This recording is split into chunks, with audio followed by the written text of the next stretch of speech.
Good morning प्यारे बच्चों। आज हम व्याकरण का पाठ 2 वर्ण विचार का अभ्यास लिखित करेंगे बेटे। इसका लिखित अभ्यास क्या है? निम्नलिखित रिक्त स्थानों की पूर्ति कीजिए। पहला, वर्णों के क्रमबद्ध और व्यवस्थित समूह को वर्णमाला कहते हैं। दूसरा, ए ऊपर बिंदी अंग, ए और डैश और ए को डैश कहते हैं। ए अनुस्वार और अनुनासिक को अनुनासिक कहते हैं। तीसरा, जिन व्यंजनों में खड़ी पाई नहीं होता उसके नीचे हलंत का प्रयोग होता है। चौथा, आ का उच्चारण स्थान कंठ है। अब बेटे इसका अभ्यास है। निम्नलिखित प्रश्नों के उत्तर दीजिए। वर्ण किसे कहते हैं? उसके कितने भेद हैं?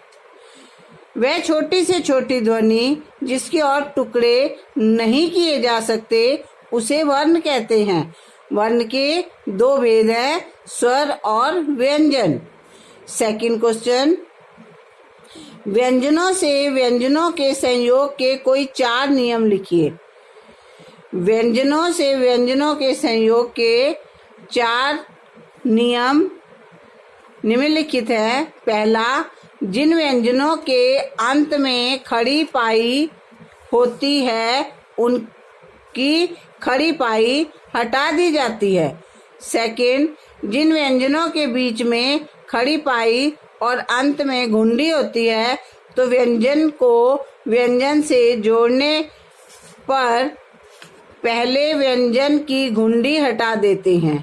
तीसरा, जिन व्यंजनों में खड़ी पाई नहीं होती उनके नीचे हलंत का प्रयोग करते हैं।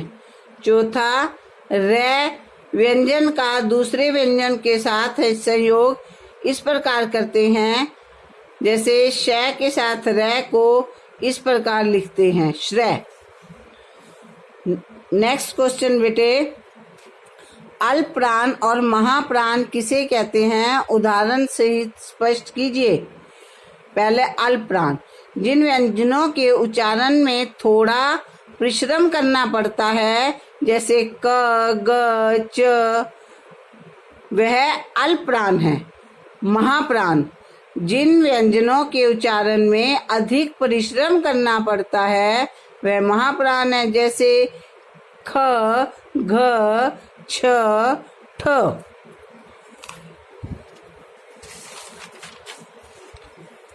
नेक्स्ट क्वेश्चन, स्वराघात और बलाघात में अंतर सुधारण लिखिए। स्वराघात किसी शब्द के उच्चारण में किसी वर्ण विच्छेद पर श्वास के दबाव, श्वास होता है सांस के दबाव के कारण जो बल आ जाता है उसे स्वराघात कहते हैं। जैसे कल, समय, इनका उच्चारण कै, ल हलंत।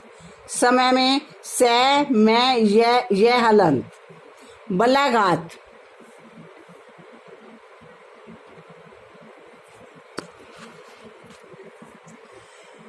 किसी समय शब्द को बोलते समय किसी अक्षर विशेष पर श्वास के दबाव के कारण जो बल आता है उसे बलाघात कहते हैं। बेटे स्वराघात में वर्ण विच्छेद पर, किसी वर्ण विच्छेद पर, और बलाघात में किसी शब्द को बोलते समय जो बल आता है उसे बलाघात कहते हैं। जैसे मैं आज दिल्ली जाऊंगा। मैं मतलब मैं जाऊंगा, कोई और नहीं। आज ही जाऊंगा, कल परसों नहीं। दिल्ली जाऊंगा, दिल्ली पर ही हम दबाव दे रहे हैं तो मैं आज दिल्ली, ये बलाघात है। नेक्स्ट बेटे, संयुक्त व्यंजन और द्वित्व व्यंजन में क्या अंतर है?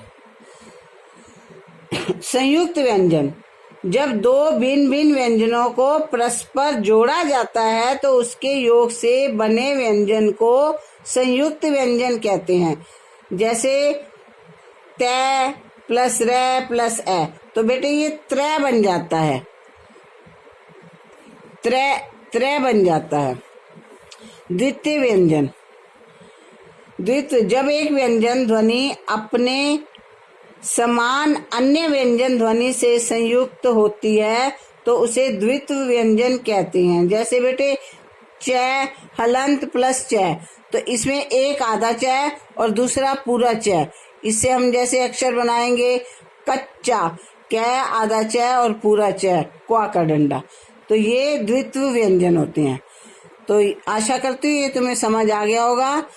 इसको अपने व्याकरण की अभ्यास पुस्तिका में लिखना और याद करना। मेरे चैनल को सब्सक्राइब करना, मेरी वीडियो को लाइक करना। Thank you, have a nice day.